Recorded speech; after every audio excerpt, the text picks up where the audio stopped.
E aqui, esse momento agora é um momento de review, onde eu assisto belas mensagens que não são nem pregadas ultimamente em nossa geração com o pastor Jim Swag. Eu quero assistir com vocês uma agora chamada O Mistério da Iniquidade, ou seja, o mistério da iniquidade.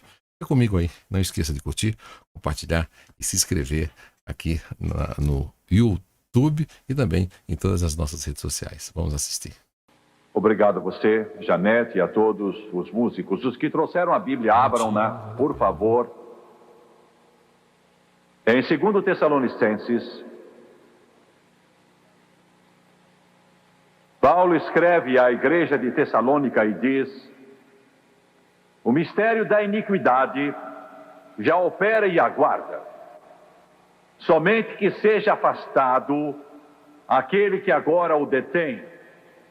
Então será de fato revelado o iníquo, a quem o Senhor Jesus matará com o sopro da sua boca e o destruirá pela manifestação da sua vinda. O aparecimento do iníquo é segundo a eficácia de Satanás, com todo o poder e sinais e prodígios, e com todo o engano de justiça aos que perecem, porque não acolheram o amor da verdade para serem salvos.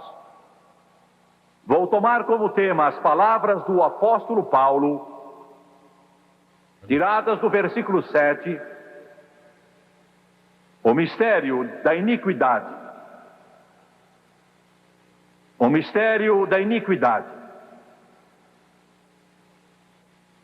Deus me salvou quando eu tinha 8 anos, de modo estranho, na frente de um cinema que tínhamos, na pequena cidade onde morávamos, lá na Louisiana, aí pelas 3 horas de um sábado à tarde, 1943.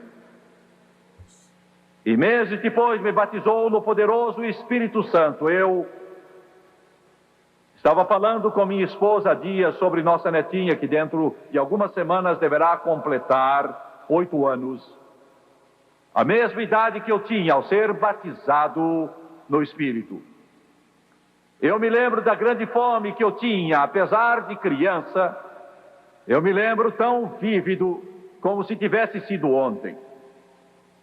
Quanta fome eu tinha, Deus, como eu ansiava pelo Espírito Santo. Lembro dos meus pensamentos que eu tinha, lembro do meu interesse, minha sinceridade, minha fome, minha sede. E eu fiquei pensando se ela teria a mesma sede e a mesma fome.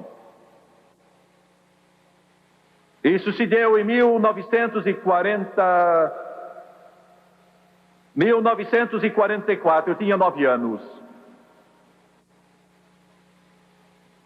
E numa reunião de oração em nossa igreja, uma igreja que era bastante humilde, pequena, desprezada, de acordo com o padrão humano. Mas Deus, às 9 horas da manhã, começou a falar através de mim da invenção de uma bomba que iria ser tão poderosa que iria destruir uma cidade inteira. 1944, mesmo que a bomba atômica estivesse em preparação, o mundo não sabia nada ainda sobre a invenção da guerra atômica e da bomba atômica. Mas eu ainda posso ver o lugar em que, manhã após manhã, o Espírito de Deus, em profecia, falava ao meu coração e falava de um instrumento de morte que iria destruir por completo uma cidade.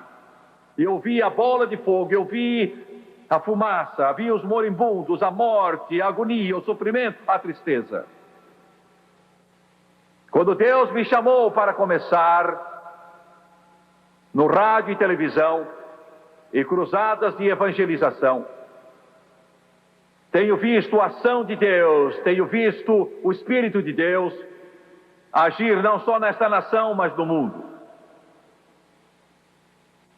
E hoje, a igreja no mundo está dividida pelo meio, basicamente. Muito se poderia dizer sobre isso, mas em resumo podemos descrever como dois campos. Um deles acredita na atuação, manifestação, demonstração e na operação do Espírito Santo. E o outro lado é o que basicamente nega a atuação, a manifestação, a operação e demonstração do Espírito Santo.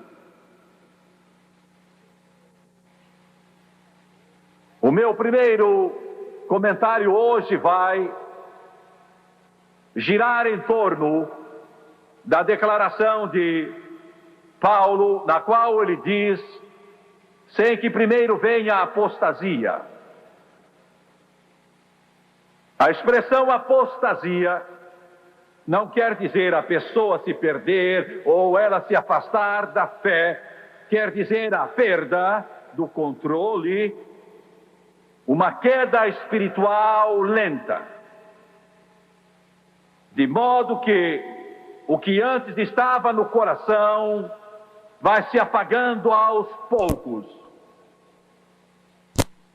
Uma apostasia gradual pode-se ver, mas é vaga, sente-se ainda, mas é pouca. Não quero dirigir esses comentários ao mundo denominacional, eu vou falar sobre isso mais adiante. Mas quero me dirigir primeiro às fileiras pentecostais. O que vou dizer é sério, não quero dar a isso um tom polêmico, mas eu sei do que estou falando. A mensagem pentecostal, e por isso não quer dizer uma denominação ou grupo ou movimento, quero dizer a mensagem de Deus, do poder do Espírito Santo, é a mensagem desta hora. Nos últimos dias, ele diz: derramarei do meu Espírito sobre toda a carne. Ele está fazendo isso hoje em proporções inéditas.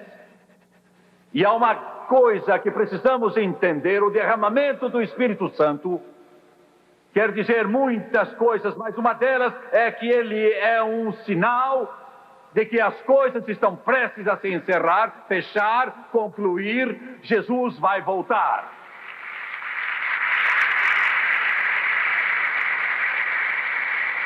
Toda pessoa que é batizada no Espírito Santo, com a evidência de falar em outras línguas, é um sinal para este mundo que há muito tempo abandonou a Deus, que estamos no fim, que Deus está pronto a encerrar. Este é um sinal para o não crente que Jesus vai voltar em breve. Todavia, tenho visto essa ação de Deus, que por certo se centraliza em seres humanos, porque ela é para isso.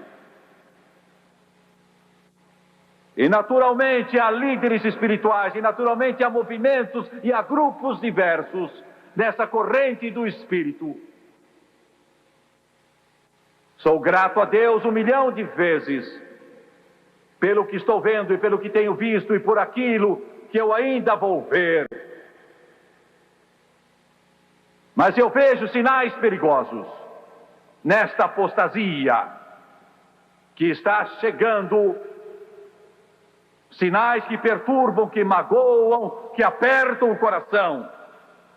A insidiosa obra de Satanás, que está procurando enfraquecer e impedir esta mensagem de arrependimento, de poder, do batismo no Espírito Santo. A mensagem que está tocando o mundo. Eu vejo e dói, e eu quero tocar hoje somente nas pontas do iceberg, 2 ou 3. Em nossos movimentos e grupos pentecostais que estão rodeando o globo, que estão tocando muitos milhares e milhares de pessoas.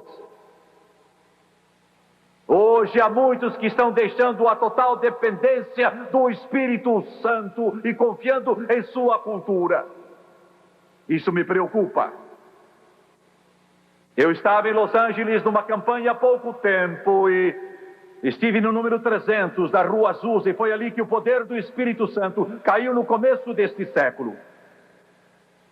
Caiu quase simultaneamente em Azusa, em Los Angeles, Houston, Topeka, Winnipeg, na China distante. Parece ter havido uma grande, simultânea explosão do poder de Deus, e ele começou a tocar o coração e a vida de almas famintas, cansadas de pregadores mortos, pregando sermões mortos, a congregações mortas, e começaram a vir com o coração faminto e alma sedenta para um Deus que estava vivo e que podia viver no coração do povo, um Deus que podia fazer coisas grandes e fortes.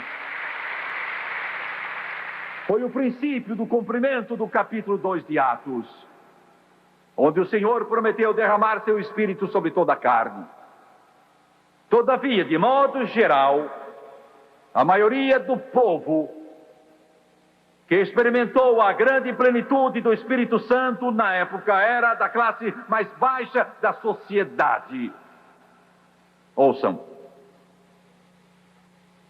Eles não tinham instrução e, por causa disso, a reação natural das igrejas tradicionais foi de olhar esse fenômeno com desdém. Foi tida como uma onda, uma expressão de fanatismo. Eram chamados por apelidos deprimentes. É interessante, ouça, amigo. No primeiro derramamento do Espírito Santo em Jerusalém, não foram aqueles que pertenciam à classe social mais elevada, nem os representantes da casta religiosa que foram escolhidos por Deus para dar o início a esse grande avivamento.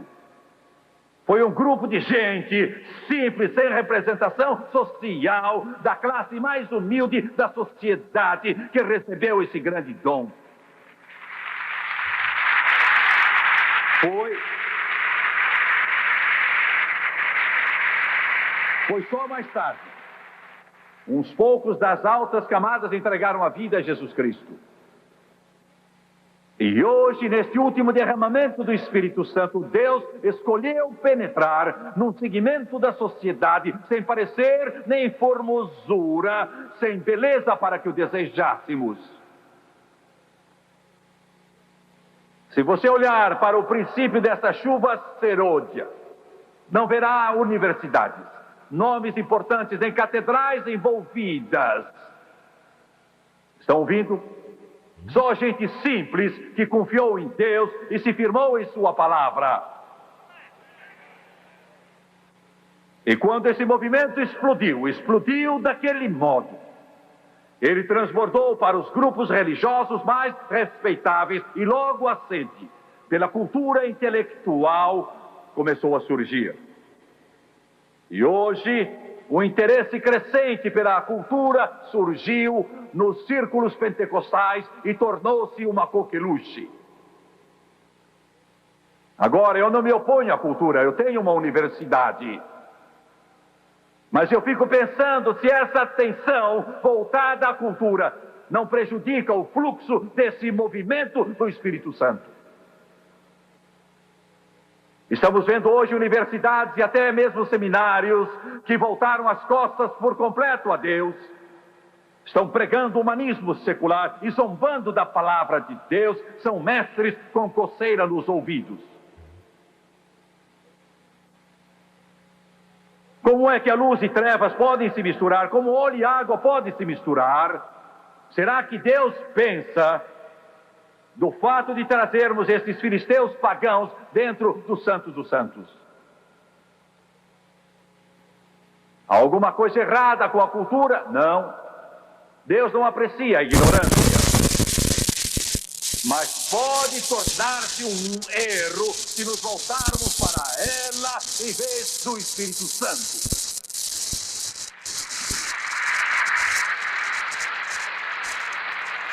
Quero salientar, Deus não usou nossos antepassados pentecostais porque não tinham instrução, Ele os usou apesar desse fato, mas eu creio que Ele pode usá-los mais eficientemente com sua instrução limitada, porque eles não tinham a cultura para se apoiar nela, porque eles tinham a fonte que é o Todo-Poderoso, que podia responder suas orações e realizar milagres. A maior parte das denominações tradicionais seguiram esse rumo. E eu creio que foi um fator saliente em sua queda. E se seguirmos em seus passos, cairemos também. Eu falava com um missionário, ele disse, referindo-se a um determinado país, que tudo nele ia bem, porque diversos deles, isso é, dos missionários citados, tinham grau de doutor. Eu olhei para ele e pensei, afinal das contas, o que é que isso tem a ver com aquilo que nós estamos falando? Dá-nos homens cheios do Espírito Santo. Dá-nos homens ungidos pelo poder de Deus. Dá-nos homens tocados pelo poder do Espírito Santo.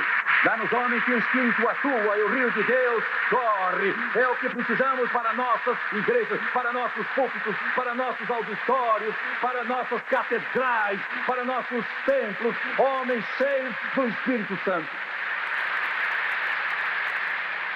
Charles Finney escreveu isto: ninguém deve ser ordenado para pregar, a não ser que tenha o poder do alto. Glória a Deus. Aleluia. Poder do alto. Vocês fiquem sabendo que os demônios zombam da nossa cultura, zombam da nossa capacidade e talentos. O único poder que pode derrotar esses demônios é o poder do nome de Jesus Cristo e o poder do Espírito Santo.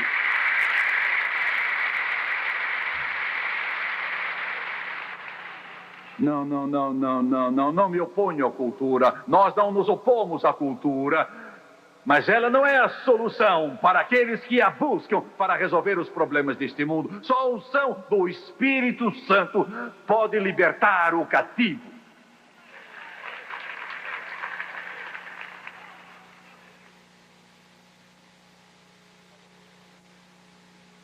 Eu estava conversando há dias com David Wilkerson. Eu disse, David, há muita gente que não vai mais ouvir certos pregadores. Ele fez silêncio, afinal falou, ele estava sentado no banco do carro, ele disse, eu não o censuro, eu também não iria.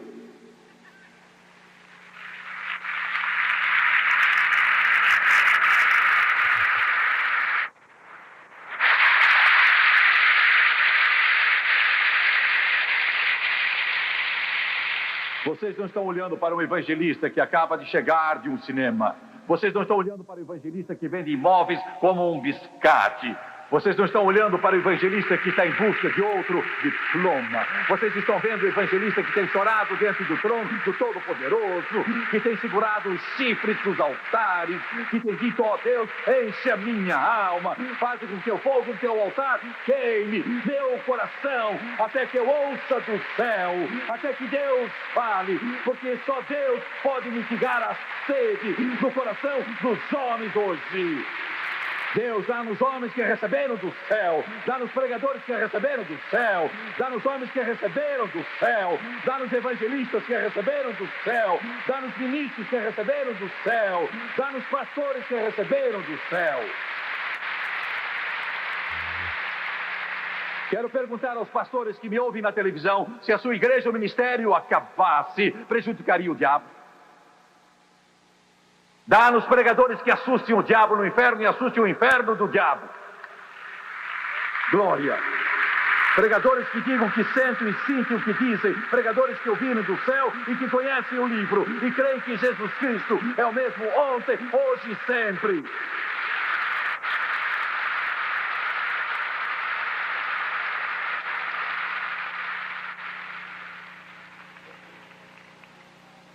Estou preocupado porque a nossa gente está procurando em demasia aquilo que não resolve os problemas do mundo.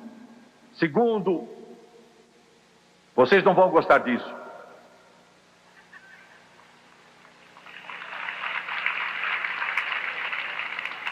Houve um tempo em que a igreja buscava o Espírito Santo para sua orientação de acordo com a palavra de Deus, mas hoje está buscando as ciências de conduta. A igreja se tornou uma grande agência de consultas. Encaminha os bêbados aos alcoólicos anônimos. Encaminha os perturbados emocionais ao conselheiro. Encaminha casais com problemas a um seminário. Encaminha o demente para o psiquiatra. Encaminha o doente a uma clínica médica. A igreja encaminha o neurótico ao terapeuta. Deus nos ajude e tornamos-nos uma simples agência de consultas. Ajuda-nos a trazer Jesus de volta. Aleluia!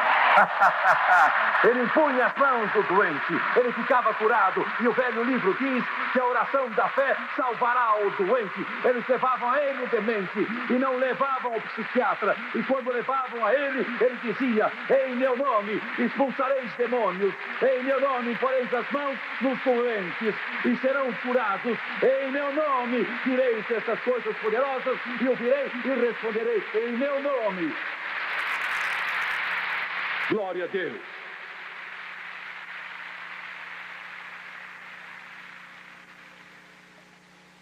A igreja é para resgatar os perdidos e cuidar dos moribundos. Glória. Estão ouvindo o que eu estou dizendo? A psicologia moderna ensinada em nossas universidades, ouçam-me, a psicologia moderna ensinada em nossas universidades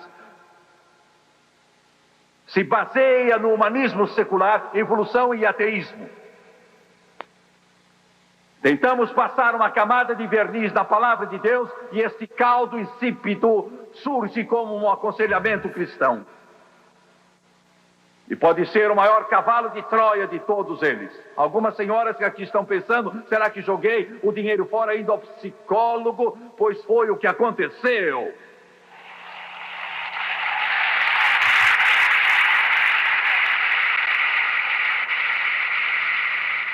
A psicologia moderna procura resolver nossos problemas e ela é popular. Popular na igreja, popular no seminário, popular na teologia, popular nas denominações, popular nos grupos pentecostais, porque nos torna aceitáveis aos olhos do mundo. Quando as incluímos no escopo das nossas atividades e funções, não somos mais essa gente estranha e fanática, impondo nossas mãos, falando numa língua esquisita, em nome de Jesus, ordenando que sejam curados. Agora é outra coisa.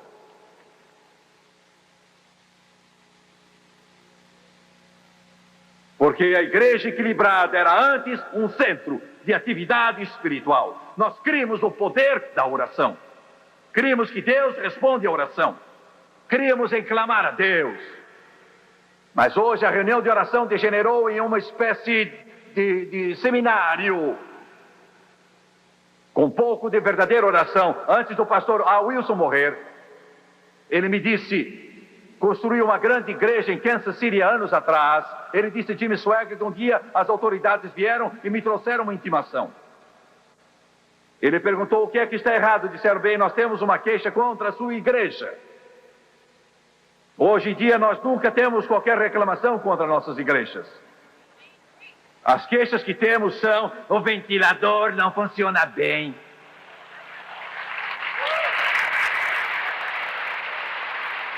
Ou o sistema de som me incomoda. Deus ajude nossas igrejas, nossos pregadores e nossa pregação é a nossa vida, para que se tornem tão antagônicas ao inferno, que irritem os demônios, façam com que se zanguem, façam com que se perturbem e façam com que os poderes das trevas temam e tremam.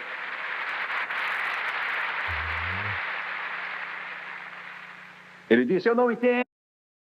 Só para lembrar vocês aqui que estão me acompanhando até agora, não esqueça de curtir, compartilhar e também se inscrever no nosso canal. E se você desejar assistir mensagens como essa, é só você depois ir na nossa playlist de Jimmy Swaggart. Tem, na realidade, lá tem playlist de teologia, de curiosidade, de review, de livros que eu apresento da minha biblioteca, de aula de teologia, de tudo que você precisar. Para se localizar melhor, vai na nossa playlist. Tudo bem? Deixa eu comentar uma coisa importante aqui em relação à nossa geração. A nossa geração precisa de pregadores com a visão do Jim Swag. Fale a verdade. Tenha coragem de falar a verdade. Que tenha coragem de ensinar a verdade. Que tenha coragem de cantar a verdade.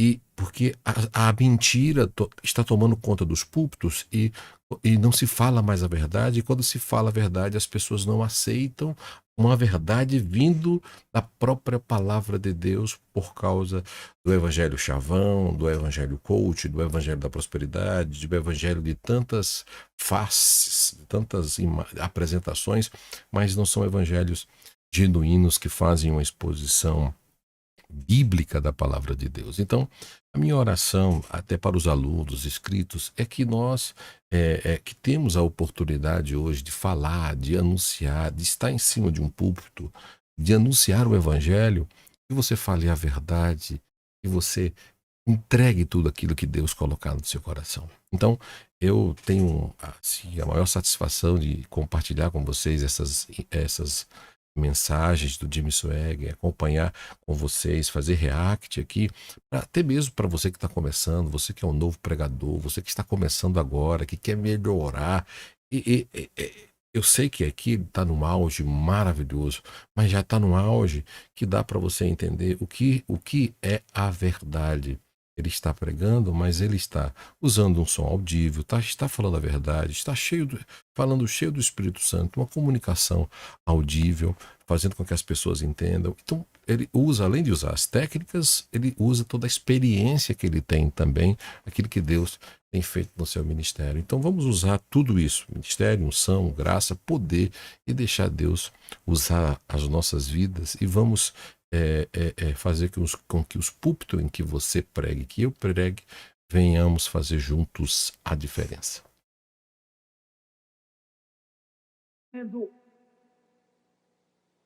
O oficial de polícia disse: venda a casa que fica encostada nos fundos da igreja. Ele disse: onde fica a sala de oração? O policial disse: eu não sei, mas a reclamação diz: o som é como de uma maternidade. Glória, glória a Deus, glória a Deus, glória a Deus, glória a Deus.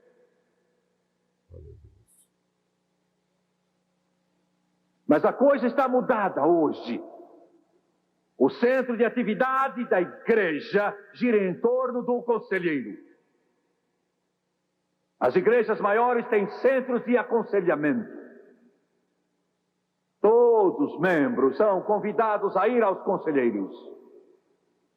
Lá numa base pessoal, eles vão procurando resolver todos os problemas dos membros e, em geral, falam até cansá-los. Porque sempre houve alguma coisa na mente do homem que o leva a querer fazer tudo por si mesmo. Ele quer se salvar, ou ao menos quer contribuir para a sua salvação. Assim queremos nos ajudar. Achamos que nós mesmos podemos resolver nossos problemas. Usamos todos os nossos diplomas, colocamos placas nas portas para impressionar. Mas em última análise, o coração ainda está solitário e vazio. Porque, senhoras e senhores, não podemos fazê-lo sozinhos.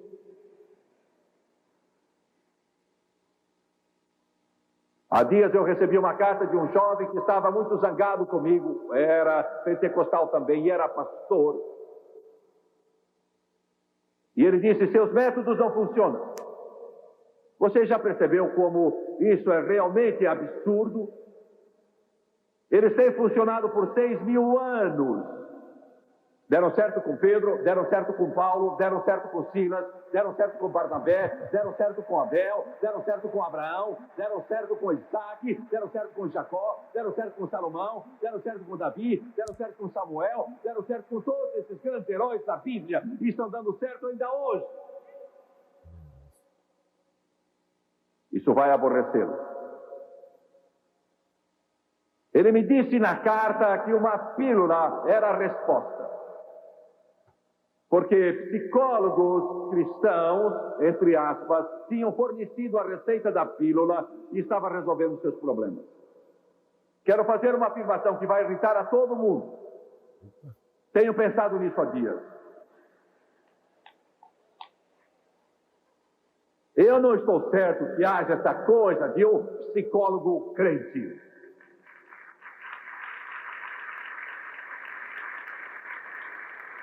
Para mim, essas duas palavras são incompatíveis.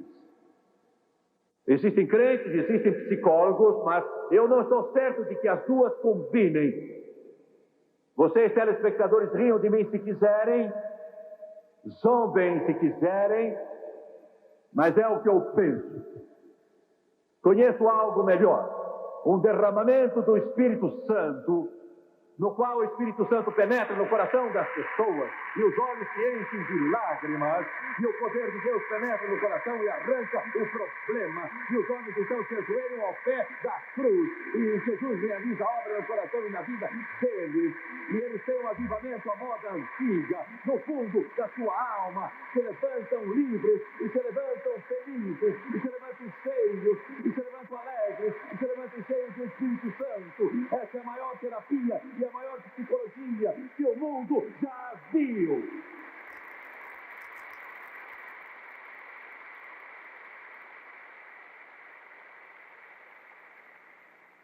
Bem, eu não concordo com você. Isso não me preocupa nem um pouco. Estou certo. Concorde ou não, estou certo. Se todos os pastores discordarem de mim, estou certo. Se todos os seminários discordarem, estou certo. Porque estou baseado nesse livro aqui, que tenho em minha mão, e ainda lhes digo, a Bíblia é o maior livro de psicologia que o mundo já conheceu, e o Espírito Santo é o maior psiquiatra que a humanidade conhece, e sem a palavra de Deus e o Espírito Santo, não existe psicologia e não existe psiquiatria.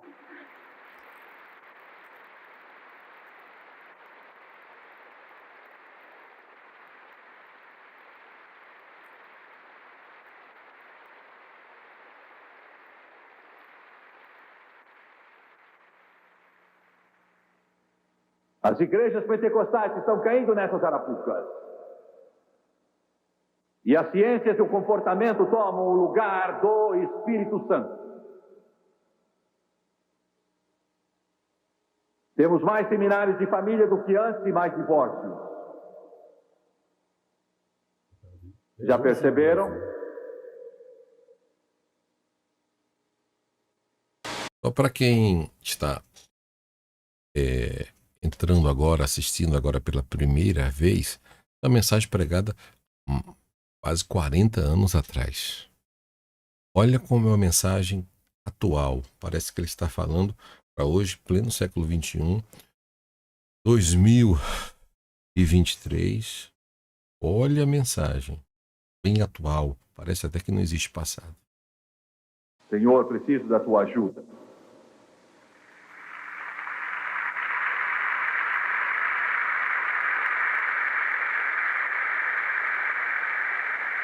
Música. Vou perturbar vocês, vou amolar e mexer com vocês. É meu trabalho. É isso que Deus me ordena. Repetir e exortar. Que sempre foi parte integral da apresentação da mensagem do Evangelho. Quanto mais perto de Deus, mais você canta sobre ele. Já reparou? E nessa região do país se canta bastante. Por isso se chama região da Bíblia. Vocês cantam. Que grande amigo é meu Jesus. Graça maravilhosa e poderosa. Oh, quanto eu amo essa cruz, Jesus. Segura a minha mão. Não faz diferença se é nas igrejas pentecostais, batistas, metodistas. Gostamos de cantar. Se você não canta, você não sente a glória. E não sobra nada. Mas fico perturbado e infeliz com o que passa por música cristã em alguns dos nossos círculos. Eu liguei minha televisão outro dia e uma jovem cantava com roupa colada ao corpo. As luzes estão cintilando e o conjunto toca música rock. E a fumaça está subindo lá no fundo. E ela está requebrando, como se estivesse em algum inferninho. E ela está cantando o que se chama o hino cristão. E eu sento ali e olho para isso e fico corado e o meu coração sofre e dói, porque isso se chama música evangélica. Não sou contrário ao ritmo. Eu sei que algumas igrejas pensam que um órgão tocando uma música vagarosa, que isso é sinal de espiritualidade. Não é.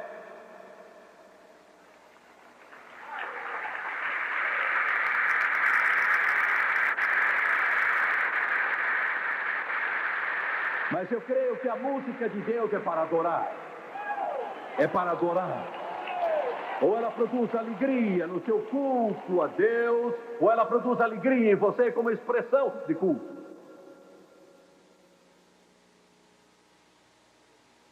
Mas eu sofri com aqueles sons esquisitos, sem nenhuma significação, em que não se entende o que está sendo dito, e essas palavras estranhas, e essa melodia, essa música, se chama rock cristão. Eu recebo cartas a centenas em que se procura justificar o uso do nome música rock, e não há jeito de se justificar o nome de cristão para esse tipo de música de tipo rock. Ouçam-me. Eu ligo minha televisão e um outro grupo da igreja, de um estado distante. E, meu Senhor, eu nunca vi coisa assim na vida. Eu me criei pentecostal e já vi muita coisa esquisita. Estavam cantando certas melodias contemporâneas e as câmaras reluziam. Havia jovens gingando, remexendo-se por toda a plataforma. E eu estava olhando para o que se chama dança interpretativa. Você não acredita em dançar no Espírito? Oh, sim, eu creio em dançar no Espírito. Mas eu creio no Espírito Santo orquestrando. Eu creio no Espírito Santo produzindo. Eu creio no Espírito Santo agindo. Nós estamos no mundo, mas não somos do mundo. Alguém, um dos líderes de música contemporânea, me disse há poucos dias atrás, ele disse: eu admito que a música cristã contemporânea não serve para a adoração. Eu disse: para que então? Ele disse: é distração inocente. Eu disse: amigo, se essa música não leva a adorar a Deus, é uma afronta a Ele. Ouça-me.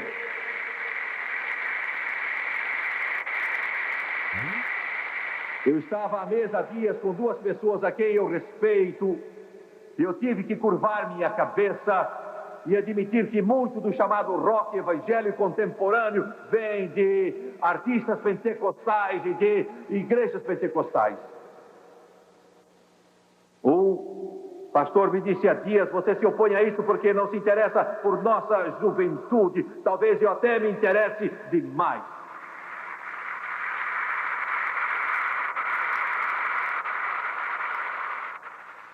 Eu disse que iria perturbar.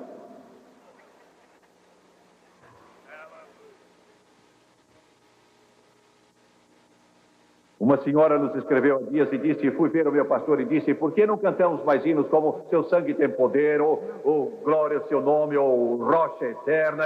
E eu não falo de uma igreja qualquer, falo de uma igreja nossa. E o pastor disse: não cantamos mais essas coisas, são antiquadas. Amigo, quando Seu Sangue Tem Poder e outros assim forem antiquados, eu saio. Eles nunca ficam velhos.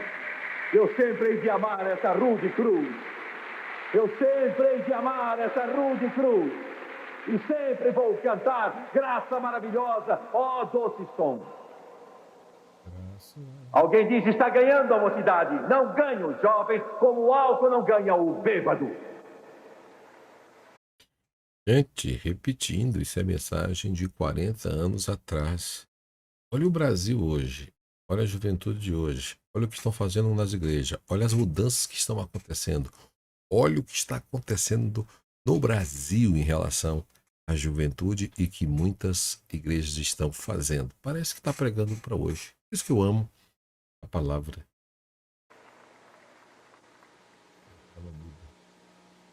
Oh Deus, ajuda-me. Apostasia, apostasia, apostasia, apostasia. Número 2. Alguns preferiam que eu encerrasse.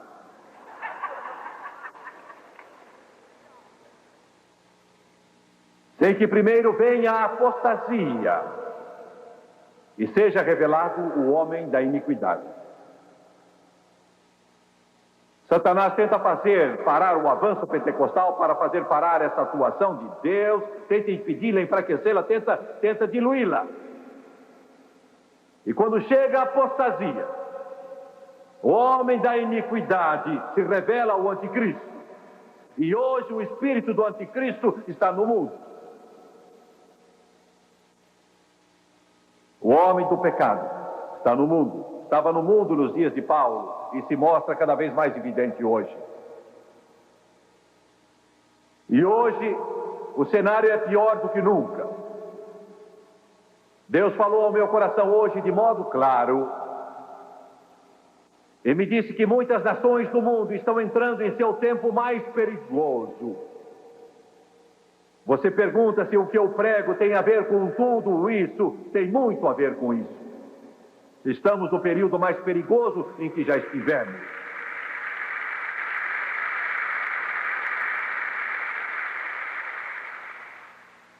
O homem do pecado está aí.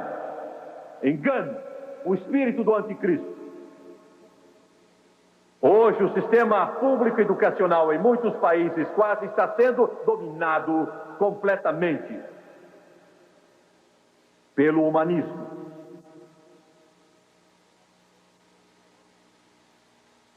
Nas escolas seculares, tenho mostrado como se tem introduzido o espírito do anticristo.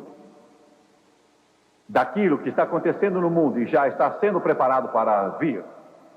Muitos países se declaram livres e fortes, mas o ensino público está todo dominado pelo dogma da evolução, que se ensina como fato científico provado a nossos filhos e filhas. Eliminando Deus, ele não existe, não há Deus, nem céu, nem inferno, nem juízo. E a Bíblia é somente um livro de fábulas velhas e gastas. O que se ensina a nossos filhos é que o homem vem do macaco. Ética situacional. Essa gente tem ensinado a nossos filhos que não há absolutos, nem certo, nem errado, nem branco, nem preto.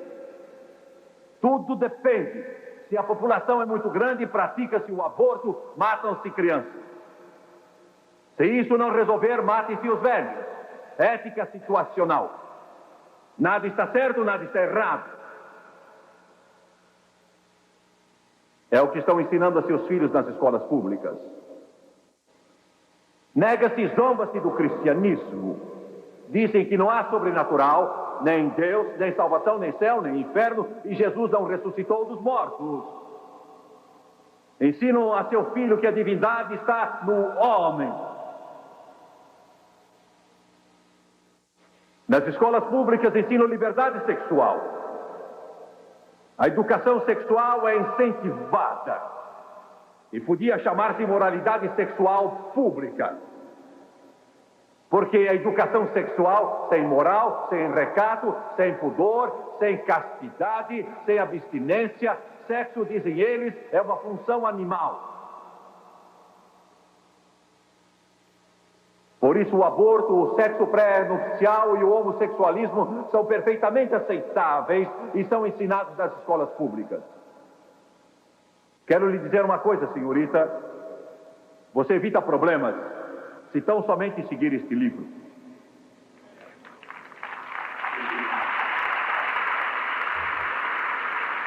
O sexo pré-nupcial está errado. Deus quer que o seu amor seja expresso para com o seu marido. O homossexualismo está errado, é pecado. Não importa o que as escolas ensinem, não importa o que a psicologia ensina, não importa o que os educadores ensinam, não importa o que os outros ensinam, ele é pecado. Ouçam-me, não existe isso de homossexualismo infantil. Isso não existe. Desafio você a provar que estou errado. Não há um menino ou menina homossexual. Alguns se tornam depois que ficam mais velhos porque algum homossexual os atraiu a essa prática pecaminosa e má. Mas não há nenhum menino homossexual ou menina homossexual.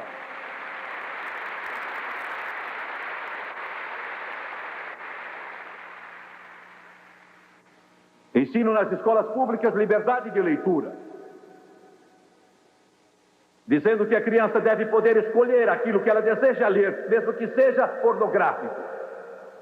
E livros que contenham palavrão. As escolas ensinam educação para a morte. O conceito é exposto de que não há nada depois da morte. A dedução é: divirta-se, goze a vida, coma, beba, alegre-se, porque quando morrer, acabou-se. É mentira. Você foi feito à imagem de Deus. Você não é um animal. Tem uma alma, tem um espírito que vai viver para todo sempre. A morte não é o fim de tudo.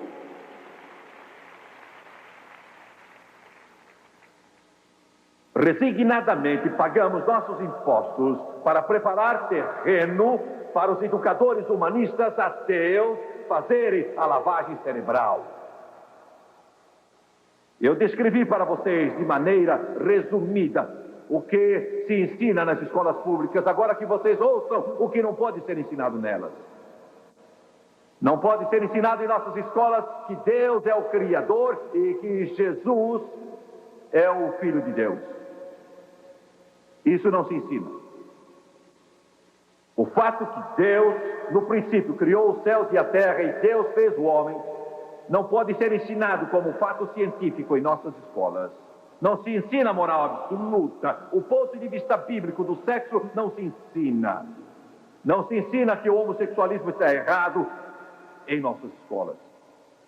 Não se pode ensinar que a vida é eterna, céu, inferno, juízo em nossas escolas. E eu quero dizer isso. Se houver a menor possibilidade de você colocar seu filho, sua filha, numa boa escola cristã, faça isso. Se de todo possível, ponham-o. O espírito do anticristo. Eu preciso terminar. Não somente no nosso setor educativo, a imprensa derrama o espírito do anticristo em nossos lares dia e noite. Uma boa parte da imprensa acredita que a televisão deveria ser usada como uma força para a reforma social.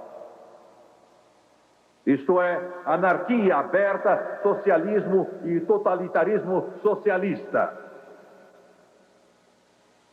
Esse mesmo grupo ensina que na televisão os programas não devem ser só para divertir, mas para levar o público a aceitar suas ideias do que eles julgam ter uma sociedade ideal, uma sociedade sem Deus.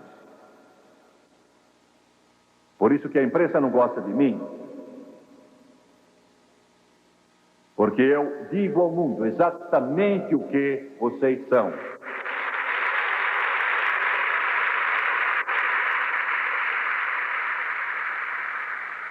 Uma boa parte dos representantes da imprensa não vai a nenhuma igreja protestante, católica ou judaica. Uma grande parte nunca entra em uma igreja. Uma grande maioria dos representantes não tem qualquer filiação religiosa. Uma boa parte dos representantes da imprensa se chama liberal. Termo ou sinônimo de humanismo secular, que é o termo ou sinônimo de ateu ou agnóstico. Boa parte dos representantes da imprensa são a favor de os homossexuais ensinarem em nossas escolas. A maioria dos representantes deles creem que os Estados Unidos são um poder imperialista que explora o terceiro mundo. É mentira. A vasta maioria desses representantes favorecem o aborto. E mais da metade deles não vê nada de errado no sexo pré-nupcial ou viver junto sem casamento. O espírito do anticristo. E por último, Paulo diz: o mistério da iniquidade já opera. Há dois mistérios na Bíblia. Um é o mistério de Deus, como Deus mandou o seu Filho Jesus Cristo, vestido na roupagem da carne humana, para viver entre nós e morrer numa cruz e ressuscitar no terceiro dia. É um mistério, como Ele nos amou. O outro é o mistério da iniquidade, como Satanás, que tinha sido o mais querido querubim, voltou as costas ao Criador de todas as coisas e liderou uma revolução contra Deus, introduziu o pecado no mundo e o encheu de ódio. Paulo chama isso mistério de iniquidade. Ele diz: alguns vão se afastar da fé, deixá-la de vez. Muitas igrejas, com suas torres apontando para o céu e tocando seus sinos aos domingos, não acreditam mais neste livro. Não acreditam mais no Deus desta Bíblia. Eles só creem numa religião social e humanitária. Muitas não creem na narrativa bíblica da criação, mas chamam-na de mito, católicas e protestantes. Ouvindo espíritos enganadores, doutrinas de demônios, falando mentiras hipócritas com a consciência cauterizada. E se chamam líderes espirituais. No terceiro capítulo de Apocalipse, no segundo e no terceiro, Jesus deu a João, na ilha de Patmos, a visão das 7 igrejas. Na última igreja de Laodiceia, ouço com atenção a última igreja, fechando a era da igreja, encerrando então esse período. Jesus não está mais na igreja. Ele está do lado de fora, batendo na porta, tentando entrar.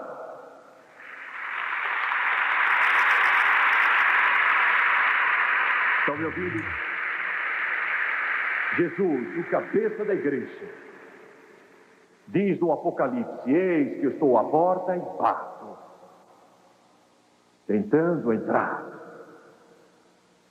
E ele diz: se você deixar, entrarei e cearei com você, e você comigo. O tempo se esgota, os livros vão logo se fechar, é o fim. Você não tem muito tempo. O que tens a fazer, faz-o depressa, ele diz. Curve a cabeça, por favor.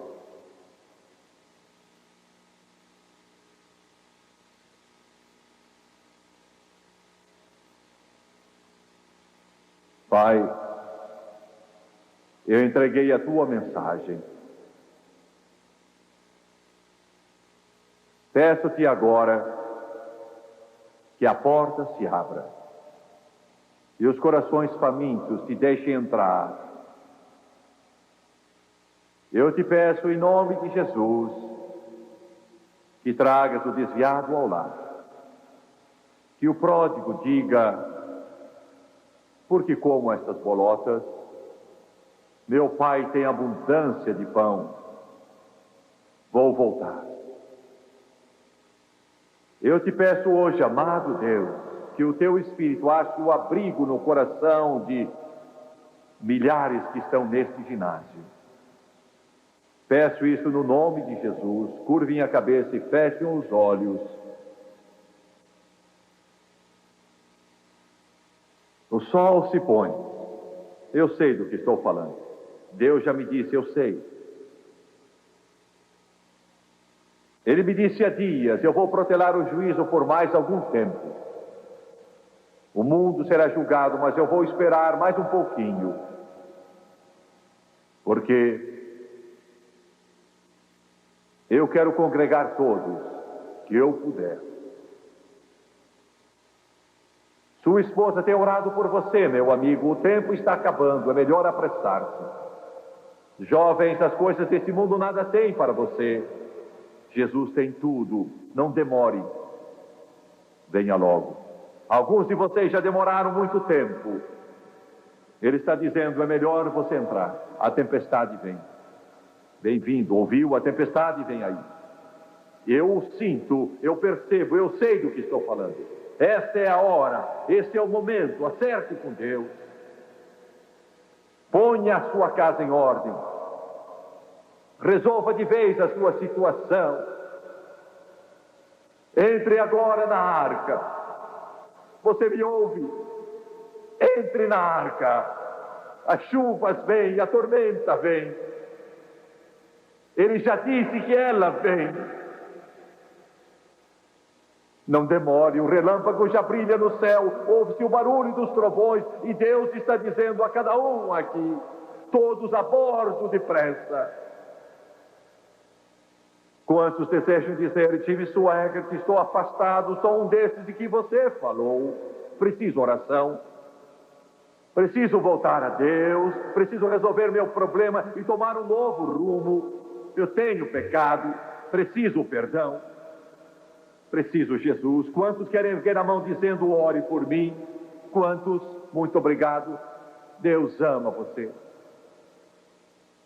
Enquanto milhares de pessoas cheias do Espírito Santo estão orando, eu espero que milhões dos que me assistem na televisão agora confiem em Deus a favor de almas.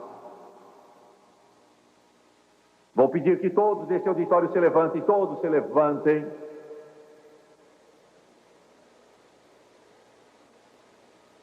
Hoje eu vou pedir a todos que levantaram a mão, daqui a pouco vamos cantar, há lugar junto à cruz para você.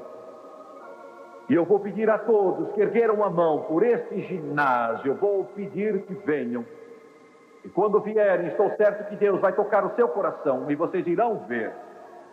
Vocês irão ver a arca que Noé construiu. A porta está aberta. O Espírito Santo diz, depressa. A chuva está começando a cair.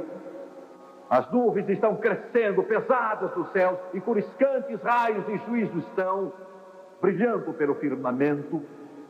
Deus está falando a você e ao mundo, o tempo acabou. Você me ouve? O mundo todo, não só você, mas ao mundo todo, o tempo acabou. E eu quero que você venha. Quero que venha enquanto eles cantam de toda parte. Venham já. E agora, por peço que os telespectadores olhem para mim também. Nesta hora, nos próximos segundos, alguma coisa vai acontecer a você.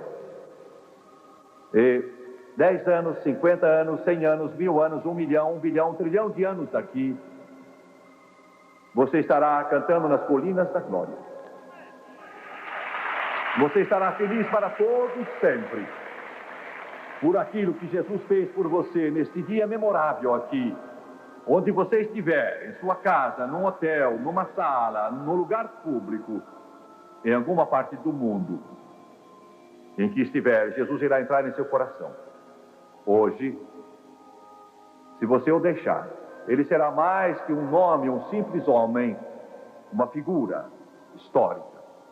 Ele será seu redentor, seu salvador, seu curador, um amigo mais chegado que um irmão.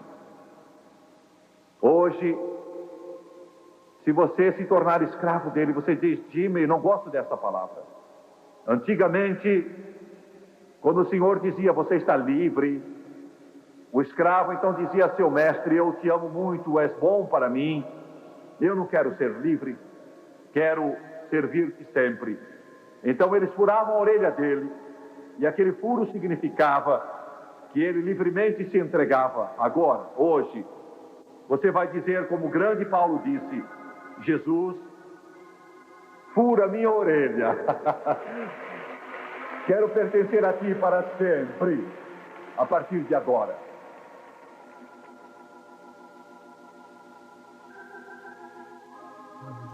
Hoje, cadeias de drogas vão ser quebradas, cadeias de álcool vão ser quebradas, cadeias de perversão e luxúria vão ser quebradas. As cadeias das trevas e do pecado vão ser quebradas. Vou pedir que curvem a cabeça agora e peço que fechem os olhos. Não quero que digam estas palavras só com os lábios. Não adiantarão nada se você o fizer, mas eu espero que digam de coração. De fato, sentindo. É isso mesmo. Não há outra fonte. Não há outra salvação. Só Ele é a resposta. Alguns estão aqui hoje, seu lar está em pedaços. E você está pensando no íntimo, se isso não funcionar, não sei o que vou fazer. Mas saiba que funciona. Funciona. Paulo era um fanático cheio de ódio.